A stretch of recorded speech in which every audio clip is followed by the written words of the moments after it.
the timing of it is just strange.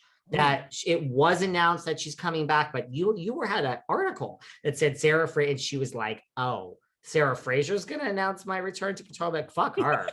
I'm gonna fucking." Good. So I think she listened and saw the press, and she was like, "I'm gonna throw them off because I will control this, and I'm gonna get in fucking trouble by Bravo, and I'm gonna get in trouble." I mean, they get in trouble if they're like, "I'm coming back, everyone," like 5 days before. But really, you did nothing wrong. She's not mad at you. Well, that's okay. That's where I feel like you just nailed it. That's where I feel like, did I violate her friendship? Because you're right. They're not supposed to say. However, I have to say, I have a lot of TLC people on, and there's supposedly all that bullshit about TLC too, where they're not supposed, and they always go, well, I'll be back for season 4, or there's definitely going to be a season 2. They always say, so I have shit where like threat. I have people, Carol Raswell, who's calling out producers and saying they suck. I mean, production and Bravo and Andy. And then I'm on the phone with Bravo like 20 minutes later being like, can you make Lindsay from Summer House happen for me, please? And no one calls me out. So I feel, I feel this business is so fucking busy that whatever the drama is for 15 minutes, it's just like, you got to get like it. I run my own day like that. I'm like, okay, there's drama here from 8 to 8:15. And now I have to go on to the new drama. I can't deal with this ultimate anymore. So whoever's mad is mad, and just let's move on, guys. And I think ultimately, like, because of, racist things that they have and haven't addressed, I think they have bigger issues than if somebody reveals if they're coming back for a season at this point, especially are we going on the 6th season of Real Housewives of Potomac? No, 7. Wasn't it the 7th season they announced? 7. Wow. Yeah. So okay.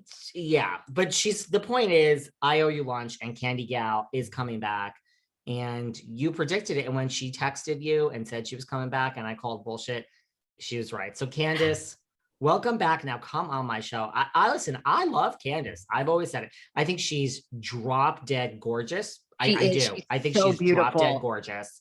She's nice. She was nice to me. Really, she was. Look, I have to tell you, and I'm biased because I lived in DC for so long, but I love that franchise. All of them. Wendy, all of them. The only person I really haven't met is Giselle, and I really actually am kicking myself. I should actually reach out to her because, again, you defend her all the time. You say she's amazing. I think so far she has a thing with me where she will do my show once a season at the beginning of the season. That's it. Do not ask Giselle to come back twice. Do not ask her during the reunion. At the beginning of the season, Giselle will come back and check in and give me an interview. I mean, what more could I really ask for, right? I mean, I love Karen Huger. I've met Karen and Ray multiple times. Karen and I co-hosted a Bloomingdale's fashion and perfume launch. I almost went to that one in DC. I went to the one. Remember, I called you. I went to the one here in Huntington, Long Island, to try to lock down the Grande Dame for the Behind the Velvet Rope. And it didn't quite go. She was very lovely, but she was like, honey, we have to go through. Do you want to hear some? Okay, I'm not going to reveal. I have some dirt about Karen. Really? Listen, I think how can I put it this way? I think there are things that she would do to go on a podcast. I think if there were things offered to her, she would say yes. Oh, if she would get paid. Okay. Well, I will tell you this. What, Sarah? What did you say about Karen Huger? No, I don't care. I didn't say it. I will tell you only my experience. Karen has been on my podcast. It took a very long time. Karen feels that she does not need a lot of exposure. She feels like she's very picky. I feel like she has to do your show is bigger than mine. Like, she should be doing your show. I will just tell you this. They never even asked or mentioned payment ever. She came on and did my show. I don't even know, a year ago. Maybe. A year. Well, honey, maybe because you know her. Payment. Maybe because you know her. Local, maybe just the local. I think the local connection is, was it. Obviously, I've moved from DC to LA, so I'm not sure how much that's going to hold up anymore. But maybe that was it. I don't know. But Candy Gal, welcome back, Potomac. Let's go. I think this past season to me was not as great as the Candiace Monique season. I'm with you. How could you top the binder? Look, I wish Monique was coming back, but like we talked about last episode, she's moved on to Love and Marriage, DC. It was so obvious that Monique and Chris hated the franchise. Hated. But I miss Monique. Monique with that binder was epic reality Bravo television classic. And I don't understand why Bravo was not better to Monique. I don't know. No, she came on here, we talked all about this, but what do you think is the more iconic prop, now that you mention it, at the reunion? The binder, which Monique has now made into a whole YouTube and YouTube videos and music. Monique's binder, or Kim Richards and the bunny giving it back to Lisa Rinna. What's more iconic?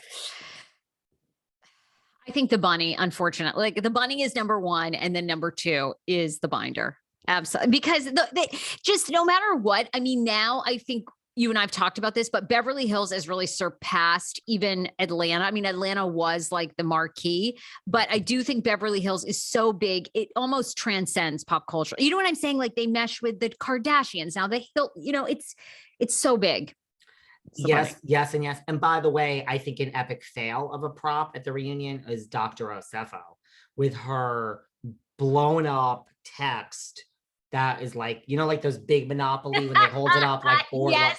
That Dr. Osefo, go back to school and figure this out. Like, call Monique and get a lesson in this. That's an epic fail. Yeah, it was too much. It didn't really work the way she wanted it, I think.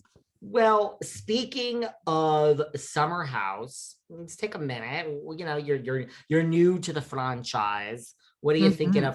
And by the way, there's some very bitter person, which that's okay. I still love my listeners, even though you're bitter, but someone has decided to tell me to go fuck myself, that, and they do it in the public comments. So go find these public comments. But, okay. Still love you, listener. I mean, I love all the listeners. It's someone with like, no face, has like 2 followers. So you created this account to tell me to fuck off, which is cool. You guys could all leave all the comments you want. Leave nasty ones, guys. I don't care. On the IG, that's where it is. Because we have lots of people on YouTube today, but they basically have multiple times have said, from you and me speaking, I guess you and, or maybe it was, I think it was you. I did a show about Vanderpump Rules that like the ratings are down for Vanderpump Rules, period. Now that is a fact. So let's just drop that. That's a fact. And this person decided to comment that, I go fuck myself, that the ratings for Summer House are down, and they hope that no one from Vanderpump Rules ever comes on my show. Lisa, Lala, Sheena, Stassi, because how dare I trash Vanderpump Rules? Mind you, I've had Lala, I've had Sheena, I've had many other people from Vanderpump Rules. There will be people coming back very soon from Vanderpump Rules, but how dare I talk about the disgusting ratings for Vanderpump Rules? And here I am, you and I doing a show about Summer House and how great it is. And how dare I not mention the shit ratings on Summer House? So for you bitter listener that left this comment, this is for you. The ratings on Summer House